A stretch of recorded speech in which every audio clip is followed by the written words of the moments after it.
Hi guys, how you doing? This is D Darrell Life Solutions. Happy to be here once again, ready to get things going. So let me get right into it. So I noticed in looking at my analytics over the last month or so with this channel, D Darrell Life Solutions, which I thank you all for all of the subscribers and people who've tuned in. And it has made some steady growth in the last month, and it's slowly but steadily growing. It's growing organically. And so when I'm doing some promotion, hopefully I can get more people to see the videos and so forth. Again, this is not like D Darrell the Rebirth. This is strictly clinical, strictly professional, strictly more knowledge orientated, teaching orientated. And we have a dialogue that's basically non-theatrical in a sense.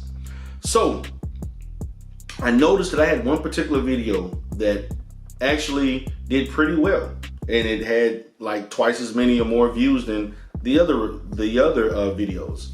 And so what I like to talk about, it was dealing with the relationship between black men or black children or black sons with their mother. And so what I want to kind of talk about that in review. And so what I like to talk about as it involves this topic, for myself, I had a great relationship with my mother. And most of the guys that I grew up with also had great relationships with their mother. It's not until I became an adult where I saw people having strained relationships. Now, as a therapist, you know, I don't bring my own experience, and it makes it difficult for me to understand others because I study the dynamic as it relates to the psychosocial development of children as well as women who become mothers. But particularly, I want to focus on the different obstacles that cause a strain in the relationship between men and their mothers. And for the most part, men who have a difficult relationship with their mother many times had a difficult relationship growing up. And I'm talking about whatever particular age. Now, for the most part, my experience is that there's several things that contribute to a strain in a relationship between a mother and their son. Usually there was some level of traumatic change that occurred. Usually the father either left, the father died, issues with the mother and the father not getting along, or the child seeing them fighting and so forth.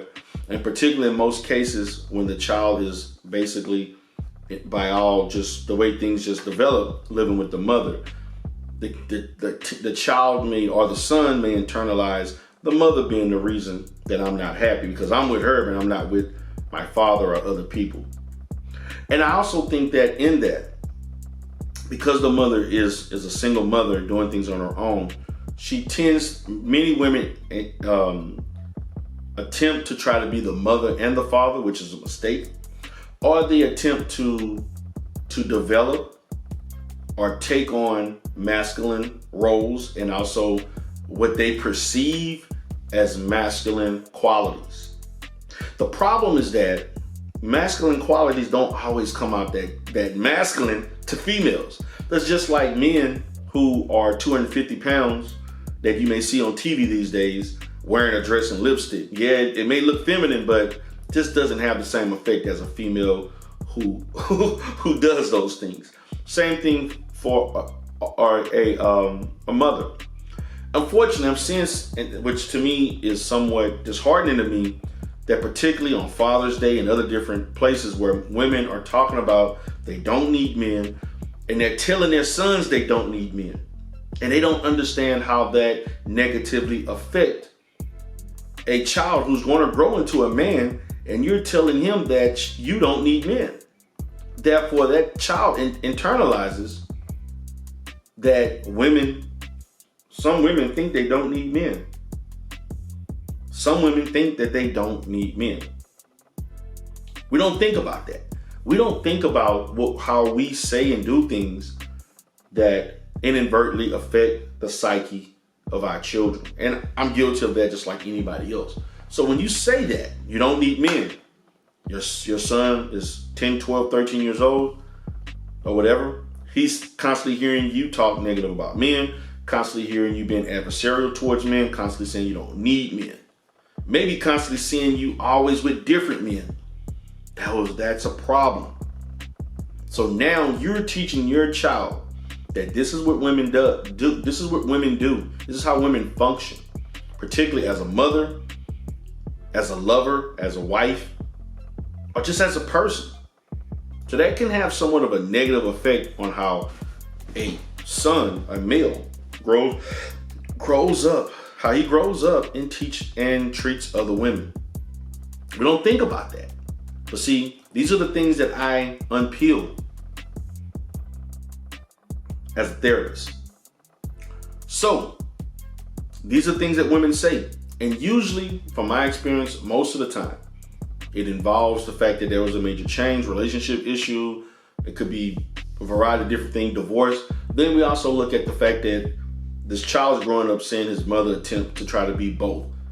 No, be a great mother. You don't have to put the burden of trying to be masculine, trying to be serious, trying to be a lot more logical than you want to, or being less emotional. No, be the best mother that you are and surround your son around positive men. And let those positive men provide that healthy dose of masculinity and leadership and somewhat fatherly type interaction that they starve for. Don't try to overcompensate, because what you're going to do is you're going to begin to behave and act in certain ways in which your son will not necessarily yield to, may not necessarily agree with, may not want to be around you, may think of you in a negative way. You may give out negative connotations in which he does not want to interact with you, don't trust you, and fails to communicate with you properly. Just be the best mother that you can be. That's all you have to do. If you become the best mother that you can be, and you provide a environment for your son to be around positive, respectable, intelligent men, then that to me would be more than enough. Now, it's not the same as a father that would be there every day, but it would be better than you attempting to tell him how to act towards women, to tell him how he's supposed to be as a man, or what a man is supposed to be based on what you feel, and are telling him you're the mother and the father and all those different things that again continues to rotate in this child's mind as it relates to women. And it relegates a young man to question the behavior of women, to question their mindset, and to question the genuineness of women. So in our essence, like I said, most men who have issues with their mother had issues as a teenager or as a kid in grade school. So if you're a mother who's single and you find yourself doing one or more of these things, particularly several of these things, I would suggest you listen to this video, replay this video, and in some way take heed to some of the things that I'm saying and put them to practice. And if you feel like you have difficulty with this and so forth, I would suggest you obtain a marriage and family therapist or a professional counselor in your city.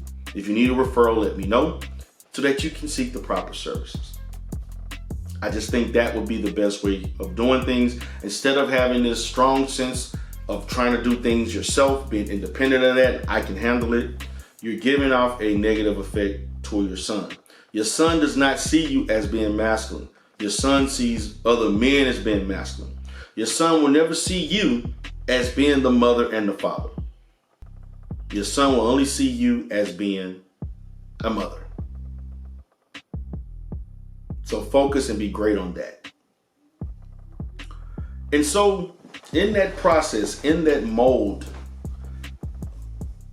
that involves an inability to interact effectively, to communicate effectively, to bond effectively, some of those same maladaptive behaviors will apply to other females. Okay? It will. And they're going to base it based on their interaction with the greatest female in their life, the one they've seen from day one, the mother. So I just caution mothers to think about that. I also caution mothers to think how your behavior is going to affect how your son treats other women. Because I don't think any woman wants to raise a child that mistreats women. Particularly if you're a mother that was involved in a relationship, particularly if it's the father or someone else that mistreated you. Why would you want that for other black women? Why would you want that? That makes no sense. So I just want you to think about that. Again, wanted to do a video on this. The last one that I did on the relationship between black women and their sons, particularly young black males. Again, for many young black males, they grow up into young black men that have these same issues. Also, I want to touch on some other things. I'm going to tackle other topics on this particular topic.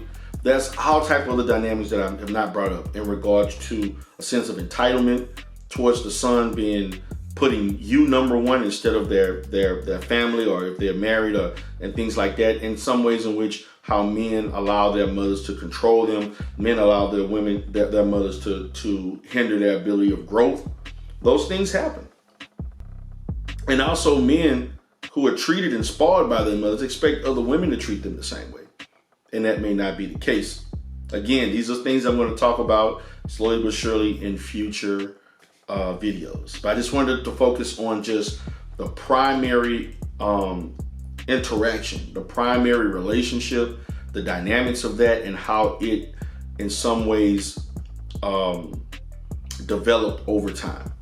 The growth of what I would say negative communication, negative interaction, inability to bond, inability to feel for one another, to empathize for one another, the inability to just be to have a positive relationship, a positive mother and father. A positive mother and son relationship that should foster love. So again, this is D. Durrell Life Solutions. Have a great day.